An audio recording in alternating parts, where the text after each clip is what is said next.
Hello, everybody. Once again, great to see you all and have you joining us for our podcast. I am Rob Kosick, the owner of DLAC Wealth Advisors and the host of Money Talks with the Wealth Whisperer. We have a fantastic topic to discuss today. I could not be more excited. So we've just heard AI, artificial intelligence, whether you work within my industry, which is investing, or literally whether you're turning on your radio or your TV, and the advances that it's going to make to productivity and the capability of humans, just absolutely fascinating. But I'm sure a majority of the audience today is what I'll call a layperson like myself, meaning that we're excited. Yeah, but we're also potentially nervous to a certain extent. So what we brought with us today, as our guest, is Dr.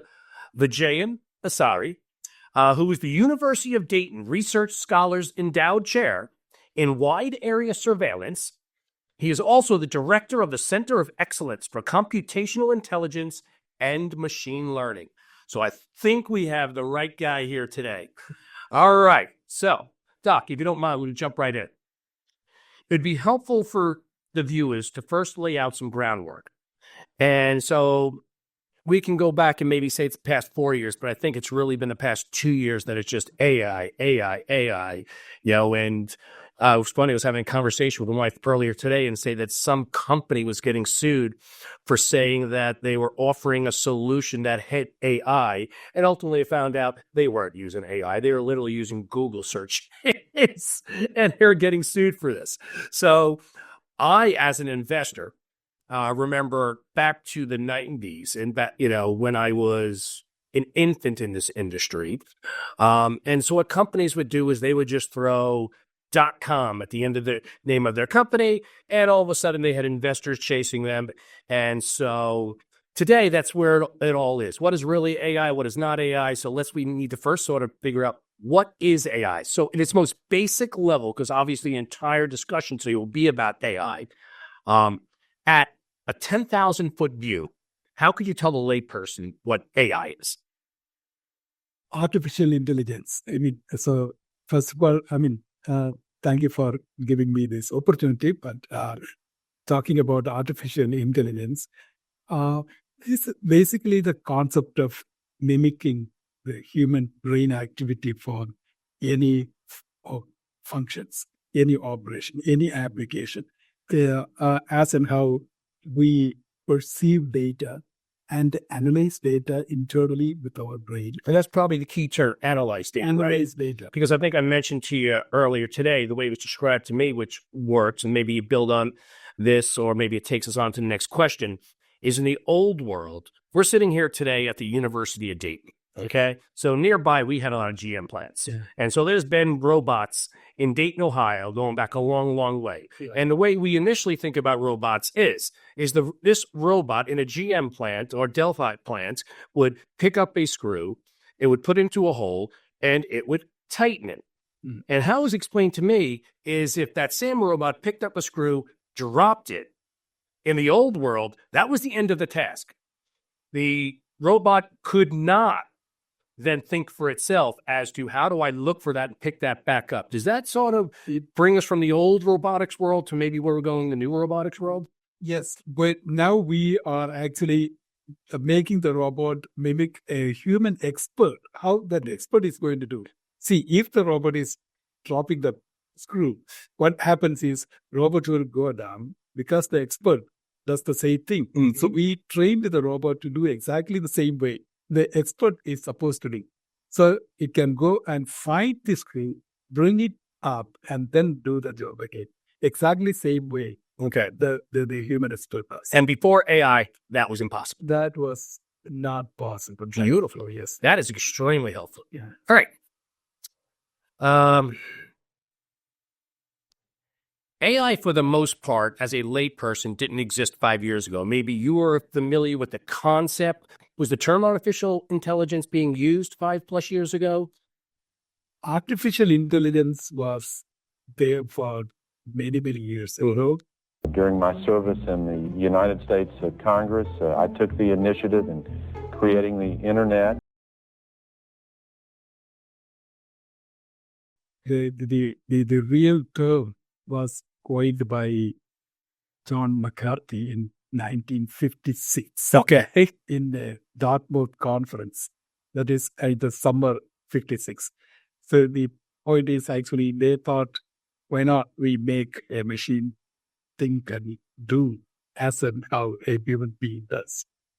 Then actually before that Dartmouth conference itself, Alan Turing, he was the one actually who thought about how about making a machine think.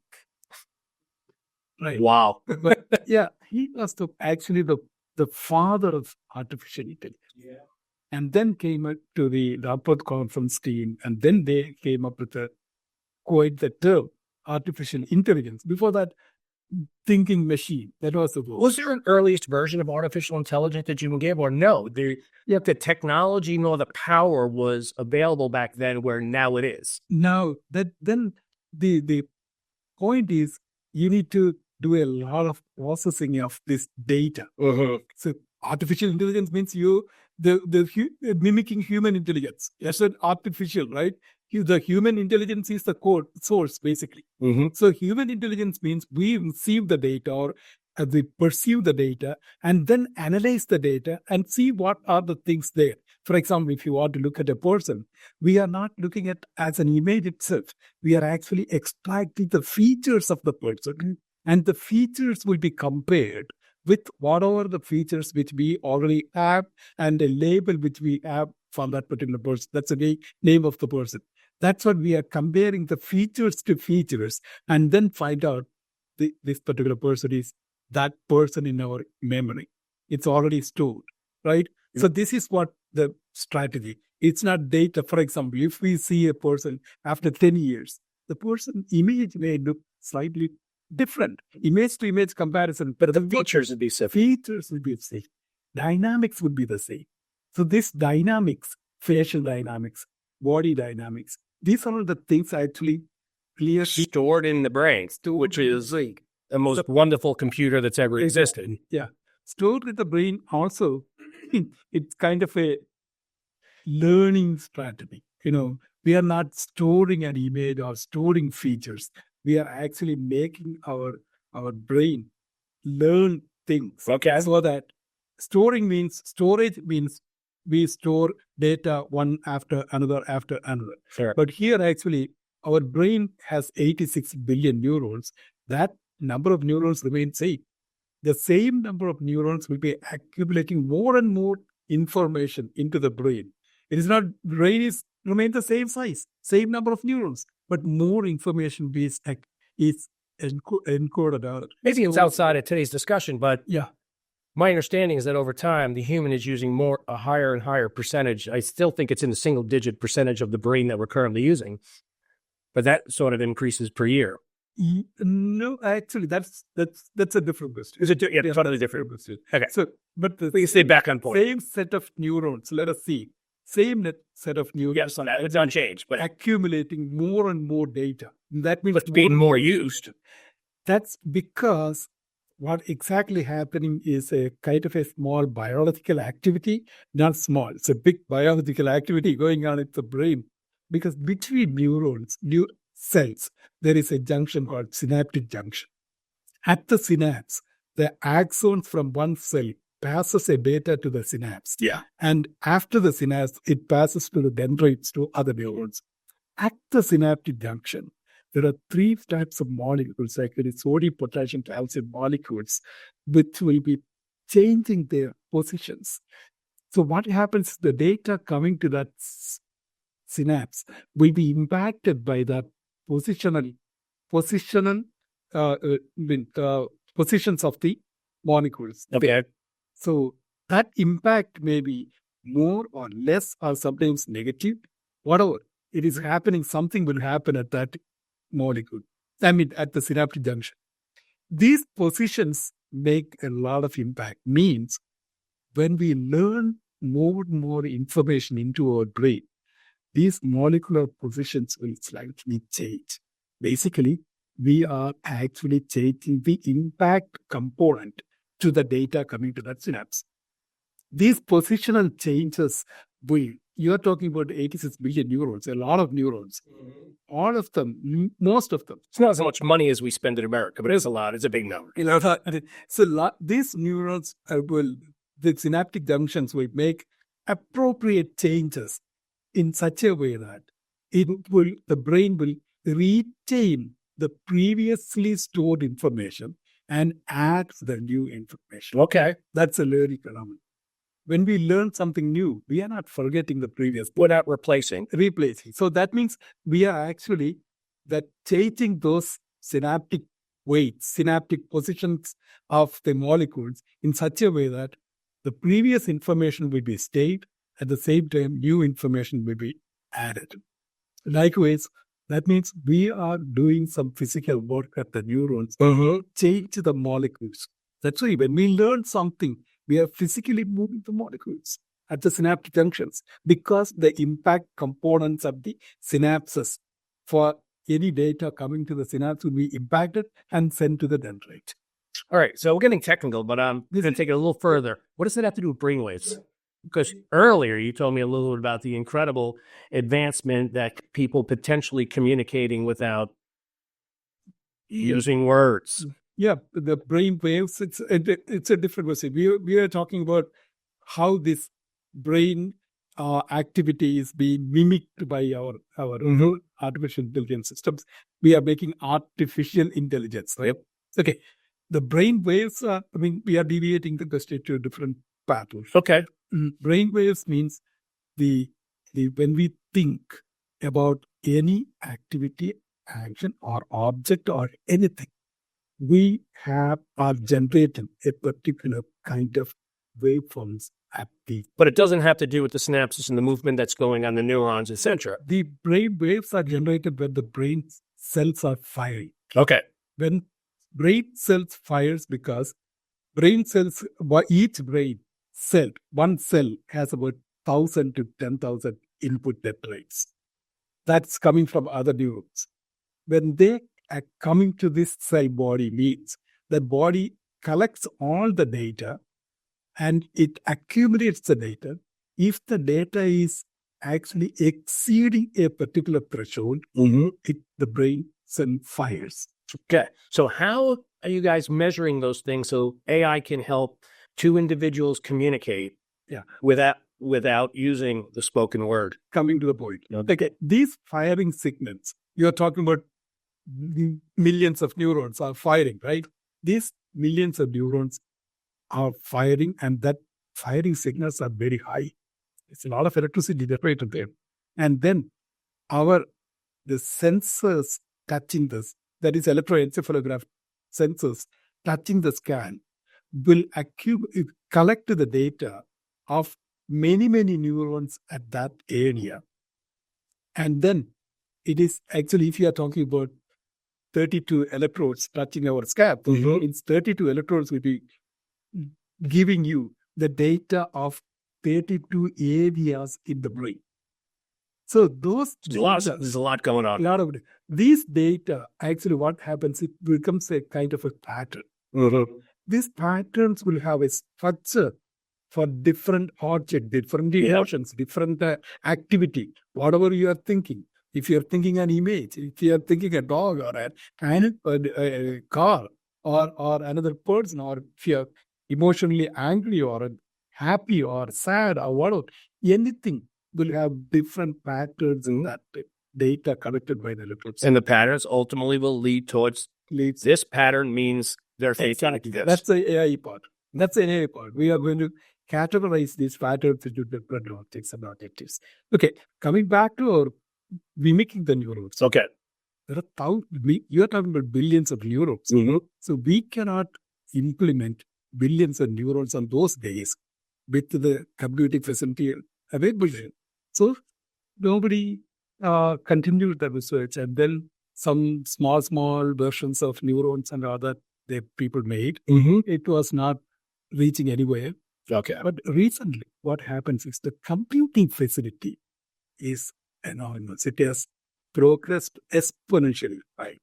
So we can implement millions and maybe billions of neurons in a system and then make it available. That's what exactly the reason why this particular the AI revolution came to this Okay. Let's tie that in because, based on the research, and I'll state one by Goldman Sachs research, strictly data center demand power will increase by 160%, and global power demand will double from annual growth of 2% right now to 4%. All right. So the amount of power being necessary for, using a simple term, AI is significant. A Google search using the AI feature uses 10 times the energy that a Google search would have used a year ago. Yeah. As an investor, I'm always looking for ways to generate return. But what is your take on the future of energy demand? So I'm not even going to go down to quantum computing. We're just going to stay on the AI concept for right now. But based upon the research that you're hearing about, do you agree? Do you think there's going to be some ways that they'll be able to get the same type of results without the need for all that energy? What is your take on the future of energy demand as it pertains to the needs for AI and making AI what AI can be? Yeah. AI research has recently became to this extent because of the computing facility. Yeah. This computing facility, if you think about last 10, 20 years, the energy requirement for X amount of computations, the fixed amount of computations. Okay, that X amount of computations, the energy requirement has reduced significantly. Correct. Right? Now what happens is we are asking for more computations. Mm-hmm. That's the reason why the power requirement has increased. Mm-hmm. Because we are talking about computational requirements has exponentially increased. But at the same time, computational power requirement for an integrated chip reduced. Yep, significantly. And that is going down again. So do we think it will be exponential, or do we think it will be a counter? It will be, well, pretty much. It's going to increase, obviously, in the short and immediate term. In the next 5 years, demand is going to go through the roof. Yeah, because But beyond that, are you telling the GPT-4 has a 176 trillion 1.76 trillion parameters. Mm-hmm. Means 1.76 trillion parameters means you are talking about enormous amount of computing necessity. So previously we were talking about some million parameters or millions of parameters. We are talking about trillions of parameters. So the computing requirement has exponentially increased.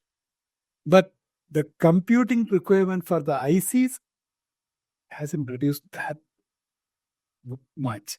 But that's why they do more. Companies like NVIDIA, they are all working hard to make it more efficient, more dense in packaging, and so on and so forth. Okay. But that's the reason why the necessity for a quantum computing kind of environment and all that. The normal laboratories cannot afford this kind of huge computational requirements. So we are using pre-trained models. Nowadays, what happens is these big companies have lots of computing facilities. They provide Google's, the Amazons, they're building these massive data centers. They're talking about, providing the energy from small molecular reactors, which we're nowhere near that. But that's how they're thinking. They're thinking it's still going to be that need. Be there, but they are providing the pre-trained models of these AIs to the others to use, public use. That means everybody need not set up in these high computational facilities. Yeah. Instead, we can use that pre-trained models that is available to everybody and tune these models accordingly for our applications. Okay. That makes a lot of, scales it. Exactly. In a big way, rather than everybody doing the same thing at the same time, which is pulling.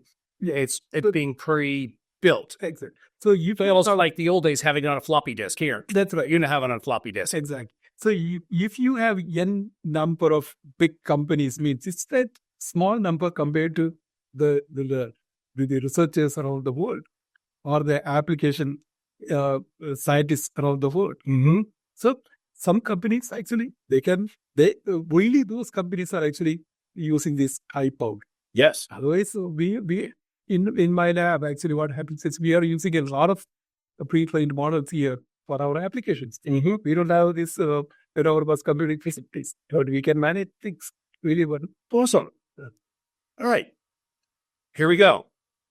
I'm going to do a little fear mongering here, but when you talk about AI, you sort of can't help it.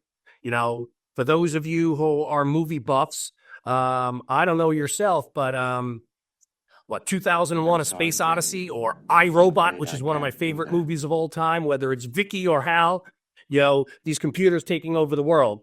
A common complaint with any new technology, including AI, is the potential fear. Is this real? What is your take? Can these computers get so smart where they start to think for themselves and they think in manners that we can't grasp as humans, and they become dangerous? What you have any opinion on that? Computers will never become dangerous because human beings Or dangerous? human beings are really smarter in terms of the utility of the real brain. We are not using the entire capability of our brain. Correct. As I was sort of stating before. We use only to the necessary component. See, we use as and how it is needed, not more than that. So it sounds like people like you that were trying for now. Isn't that? We are just 0.1%. That's what. The point is, the 86 billion neurons, I said it is actually connected through the synaptic. Mm-hmm. These connections are all, it's biological connections. You can have infinite number of possibilities of each synaptic junction. The parameter value possibilities can be infinite, but that's not possible in a real practical system. Okay. Computer system. There are limitations. Yeah. So human being, the moment there is a need to think a little bit more, we definitely expand our capabilities a little bit more, focus into the brain. That's all. Open up the brain. That's what we call. Just open up the brain. You can think way more than what you are thinking now. Or you can perform way more efficiently than what you are doing now. This is only what we need is to open up the capability of the brain. Well, I'm going to hold you accountable. If a computer starts chasing me down the street, then I'm coming after you. Computers are all built by humans, right? Yes. These are all AI is actually artificial intelligence. Why? Because artificial intelligence it's natural intelligence is the master. You need natural intelligence to build artificial intelligence all the time. So natural intelligence will always go out with that. Okay. Because we can go to any extent. That much capability is there in it. I have another fear that a lot of people have, and that is, how is it going to impact jobs? Because undoubtedly, going back hundreds of years, the Industrial Revolution, cars, you name it. Over the past 200 years, it's like every generation is just seeing some significant advancement, which replaces. Fortunately, we're sitting here today in a country that's at full employment. Yeah.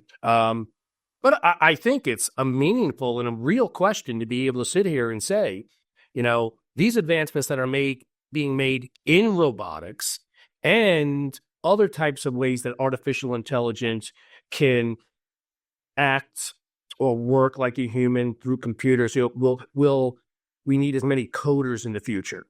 I'm not a coder. I've spoken with people that know a lot more about it. Like, no, this will almost do away with the need of having coders in the future. So all of a sudden you have less people work in manufacturing environment, less people working. How realistic is that if you look at 5, 10 plus years and say, here's the impact overall to the general population as to how many people we now have that are needed to do jobs versus how many we may need with the types of advancements that are being made with AI. If we talk about a job, right, situations, every time when there is a revolution, in a scale revolution, now it is an AI revolution. Previously, there was a computer revolution. Correct. Before that, manufacturing revolution, automobile revolution. So these are all revolutions happening in this planet all the time, right? Some way or other ways, all the time there will be changes. Every time when there is a sudden change happens, people will be a little bit scared. Yes. We have really that scared at this point. It's actually not going to destroy the job environment or job situations and all that. We are going to a new world. New world means, think about before the digital computers and after the digital computers. Before the cell phones and after the cell phones. Now that I'm getting a little bit gray on me, I can sit back today and say, just imagine how much more I can get done. I think productivity-wise, there's so much more that I can get done in a day So you are than I could have 25 years. Exactly. So this is that we are pretty Doing the sure same exact job of what I did. same amount, the same person can do better or more productive than what we could have done we should have done without having these developments, right? So that means these changes are actually helping us to Without question. be more productive, more employment. Employment opportunities are way more than Sure, absolutely. Yeah. So these I think people start to get scared as we look out to the future. Yeah. So if you talk about the next 10, 20, 30 years and all that, all the time, we are going to see significant changes in this world. And these changes are actually going to create more better jobs. I mean, which one is bad job or better jobs? More jobs with the more facilities. I think the better is a great term because think about 100 years ago, the amount of job that needed sweat on the brow was a very large percent. Yes. Now it's significantly less. It doesn't make them less worthwhile jobs. Right. But at the same time, there's a high level of productivity that can be done when from the thinking man versus always the manual man. So that kind of changes will be happening. So we will be benefiting out of it. Definitely. And more employment opportunities, more facilities, more comfort. This is what exactly people want. This is great. Yeah. All right. Let me see what I may have left for you here. Okay. In the near term, what are some of the tasks that you see that the average person does today that robotics may help, whether it be in the workplace or maybe even around the house? Do you have any examples that you could think of saying, I see in the relative near term that robots will do X versus the human how the human does it today? People are actually now started implementing the smart homes. Okay. All the homes becoming more smart. Actually, means smarter than what it is today. I mean, today is smarter than yesterday, right? Yeah. Likewise, tomorrow is going to be more smart. So when you come home, you have you need a switch a button to open your garage. Your system will automatically identify your car. Yes. Your car clearly make it all in there. and automatically that is so. And when you come inside, depending upon your mood, you can have some nice music if you are a music lover, and system will know what kind of criteria which you like, what kind of facilities you like, what kind of comfort level you like, and then system will automatically it learns. That's called reinforcement learning. It learns So to identify. if we're talking about the house, maybe like the Nest. The Nest learns your activity. Exactly. People are there and it sets the temperatures accordingly, and you're just taking that all times 10 to everything else. Whether you like the window open or not, or the blind up or down, or whatever you want, things will be automatically taken care of. So that means smart homes are going to be soon. I mean, even now people started doing in smaller ways, but it can be in a higher way. And like Katie was asking, so why not we cook a nice cake today? I need a chocolate cake today. Think about that. Immediately, the smart home will make you a smart, nice cake for your taste, and then you'll be more comfortable. So this is actually increasing the comfort level. That doesn't make people lazy. People can spend their energy at brain or other things to do. A lot of things. Yeah. And those people who want to be lazy will still be lazy. Lazy. It's true, but normally not, because we see. 15 years ago, when I was in a classroom, I was showing some slides and talking to my first year students to inspire them for computer vision lab. I was thinking, when you try to fill out with your parents, actually what happens is, so driving your father, or if you are driving, you looking at the road for 9 hours, you would fill out it. So really, really boring job. So why not? It's high time to have some automated system take you to therapy. You can spend that 9 hours with all the energy spent on driving from one place to another place. Why not you do some productive things? I've always thought of that in terms of driving to work. Because every time, so it's autonomous systems are really, car is the one that we can immediately think, okay, that is a good idea, immediately we want. Likewise, autonomy is a requirement for many, many things, which we can save time, effort, and utilize that time and effort for something else. Yeah. Keeping it, so we are going back towards the positive. From a very positive perspective, one thing that has always come to me as it pertains to AI and robotics is how much it's going to help in the medical field. You're a doctor, but not a medical doctor. Yeah. I'm not a medical doctor, nor any other kind of doctor. Don't even play one on TV. Robotics and surgery. How soon? Because it's already in the surgery, but how to the point where open heart surgery is going to be done by a robot? It's high time to make it totally automated, because one is processing the data. Yeah, sensors are very powerful. And it's becoming more powerful. And then we, instead of manual analysis of the identifying the abnormalities, we can have totally automated.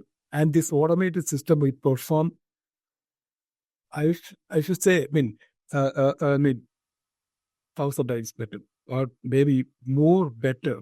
We can make it very accurate, because it's an automated system. The system can pick cell by cell accuracy to the precision, right? So then you can have the finely modeled, and you can have machines which will be very sharpened, which will go exactly to these boundaries, to the necessary portions accurately without missing anything. This automation, I'm not against the doctors. Actually, For a long time, there'll still be doctors needed to be on site. Doctors should be there to oversee this. Yes. But they are going to use these machineries to do the job. Yeah. It is not doctors doing it with their hands. They will be doing with the machines. They will see, picture, result, it's all done. Very good. Nicely done. So this that is about the surgery you're talking about. Yes. Diagnosis, absolutely. Because when a human diagnoses a particular disease, the human may not be able to look at all the perspectives, depending upon that patient's physical, mental, and emotional levels. What happens is, these machines will never miss anything. It can consider all the perspectives, everything accurately, going to make a decision for diagnosing the abnormalities. So that's the accuracy point of view. Doctors can oversee things. Yeah, definitely. Likewise, see, for example, mental therapy thing. See, so a person, so the therapist may not be able to assess every aspect of that human's behavior, emotional, internal emotions and all that. So, but a machine will be able to look at that in every aspect. See, if you talk about 500 years ago, how many doctors were there? No doctors, people, but there were physicians, right? Yes. They sometimes will touch this pulse, just touching here, they will be able to know what kind of problems this body has. So that means there are some very nice signatures representing this particular pulse itself. Some of it will be able to be done on your own. But we The don't types of yeah. technology that's already being developed, we're obviously hoping that we get to a point where, whether it's blood glucose, whether it's whether it's temperature, whether it's heart rate, et cetera, they're providing all that data in and immediately telling you when you need to go see a physician. Exactly. So likewise, your retina reflects so many information, of other part of our body, and likewise these pulses and the brain waves, because many abnormalities actually will be reflected in the brain, right? So if we have a pain here or some damage here, that reflects at the brain. So if you properly analyze the brain waves, you would be able to know what kind of abnormalities this particular person has. So that these are all the things going on. Coming to the next maybe decade or we're going to look forward to all. Yeah, that's right. So it's all medical field. I would rank number one beneficiary in the field. That's the way I think about it as an investor. Is I'm not going to get too investory today, but healthcare stocks have not performed that with all the negativity towards pharmaceutical companies, et cetera. So they have reasonable valuations. But you bring the AI into the mix, and we all know we're getting older, costs are going up. There's going to be a lot of revenue generated through there, but the advancements, and people are willing to pay for advancements. People are willing to, be and get healthy. Right. Prescriptions. The automated machine. AI based doctor basically prescription. It can consider every aspect of our life. But not a doctor may be missing something. Yeah. Because doctor will be always focused on that particular specialist who minds, mental and as well as expertise and so on. He's been trained. There will be some kind of a inclination towards that expertise will be there. But a machine will not be of best interest. It will automatically consider all the facts and then find out the right medication. All encompassing.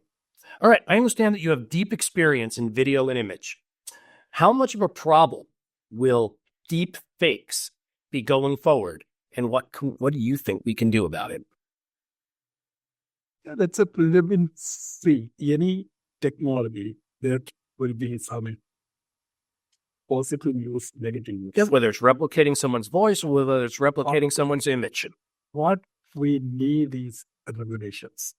Say that again, please. Regulations. Okay. Regulations. That's what exactly the most important thing. So the controls, strict enforcement of law and all. This is required for. It is there for everywhere. See, when the nuclear energy was invented, there were negative application, positive application, but the regulations and the strict enforcement of law is preventing from any kind of hold the bad guys accountable. Yeah, so it has to be regulated and strict law. It's going on. And so many companies actually started thinking about the like FDA. There will be AI. That's all we need. More government agencies. That's right. So we need more one. This is high time to have a start having those conversations. Yeah, definitely. It has to be there. It cannot be delayed because in maybe this year or next year we need a full organization. Yeah, unfortunately, all too often we end up learning when something bad happens, and hopefully, instead of this instance, we get proactive about it. Then otherwise, these kind of fake voice and signatures and all that, because the system is so precise. We will be able to generate, system will be able to generate these fake images and fake voices, fake any sensory data. But that has to be stopped by regulations. There is no other way. No other way. It has to be. So it cannot be delayed. I mean, this year, 25 or 26. I hope in Now. 26 itself. It is 25 already. It's already there. This year itself, we need a new agency to regulate all these things. Well, thank you, Dr. Asari. It has been, I cannot tell you how much of a pleasure to spend some time with you and have you share some of your insights. Everybody else, look forward to seeing you again until the next time. For all podcast or guest-related questions, please email us at dlacadvisors@dlacadvisors.com. For all questions or inquiries into the services that are provided by DLAC Wealth Advisors, please contact us at elliot.singer@dlacadvisors.com. That's Elliot with 2 T's. Please also visit our description for helpful links.